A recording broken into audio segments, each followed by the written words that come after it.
All right, for these next exercise series, we're gonna start with one ab exercise. We're gonna go onto our back.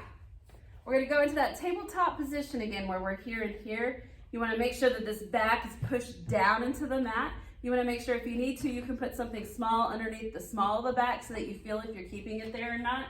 What you're going to do is try to lower one leg down and back up. At a certain point, as you're lowering the leg down, you're gonna feel those abs strain a little bit to try to keep your back flat.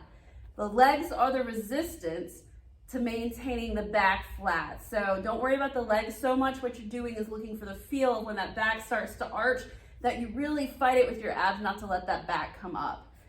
So with this exercise, again, you're gonna go back into tabletop, push the back flat, and you're gonna count 1 on the same leg, 2, 3, 4, try to go slow and controlled, and then relax. That's 1 on this leg, and then we'll do 5 reps on the other leg, and then we'll come all the way down. So we're gonna do 5 reps on each leg, and we're gonna do 3 sets in that cycle to do this exercise. You should feel the abs pretty good, especially by the second set in doing this. So go ahead and push pause at this time. We're gonna do 3 sets of 5 reps on each leg. So the next exercise we're gonna do is just a simple clamshell. So you're gonna go on your side. Now when you're on your side, what you wanna make sure that you do is this top knee needs to be further forward and overhanging that bottom knee. When you do this, it is gonna make your feet, again, come one on top of the other a little bit more like that, and that's fine, but keep the feet together. So as you do this, all you're trying to do, make sure that top knee's over a little bit. When you do that, this hip comes forward so that we can really make sure we're on our side and utilizing the hip. You're gonna lift that top knee up just a little bit till you hit that resistance from the band. Your band might be a little bit more loose than mine, you can come up further. But if we go up too far, we're gonna roll at the hip and start to get our back, and so that's what we're trying to isolate out. Again, on the side, top knee's a little bit more forward. You're gonna lift up, you're gonna hold that. What you should be feeling is some of your hip musculatures kick in. Might feel a little bit of abs, and you might feel the opposite hip on the other side trying to stabilize you. So we're gonna count this out for 10 seconds, and we're gonna do 5 reps on each side. So go ahead and push pause. I'm gonna do 10-second hold, 5 reps on each side.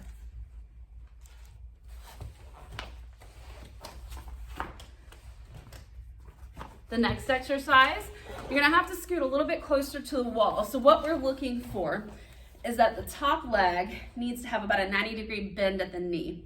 You want the foot, knee, and hip all in the same plane and in alignment.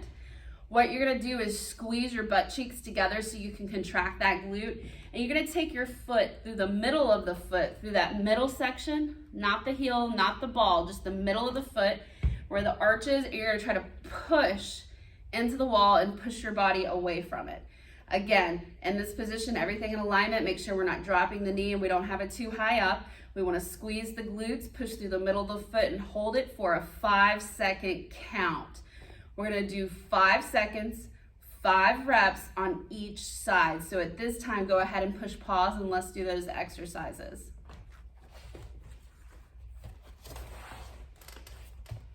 The last exercise is pretty simple. You're just gonna put the band back around the knees and we're gonna do what we call monster walks. So when we do the monster walks, the band's right here. We're gonna get into that little bit of what we call athletic stance where we just kind of slightly put a bend in our knees. We're gonna sit back at our hips a little bit and we're gonna look at the floor. We wanna avoid coming up like this because now we've got a nice little arch on our back, but we wanna have our nose is over, way past our toes, and we're looking down a little bit. And you're just gonna sidestep each direction. As you do this, make sure that your toes are pointed forward. If you turn your toes outward, it makes it easier and we're cheating. So from this view, what you're gonna see is you should be feeling this pretty good in the hips at this point. If you do about 10 steps one way, 10 steps the other way. So what I want you to do now is we're gonna do 10 steps to the right, 10 steps to the left, and let's do about 3 to 4 sets of that, seeing if we can really get those hips kicking in. You can go ahead and do that exercise now.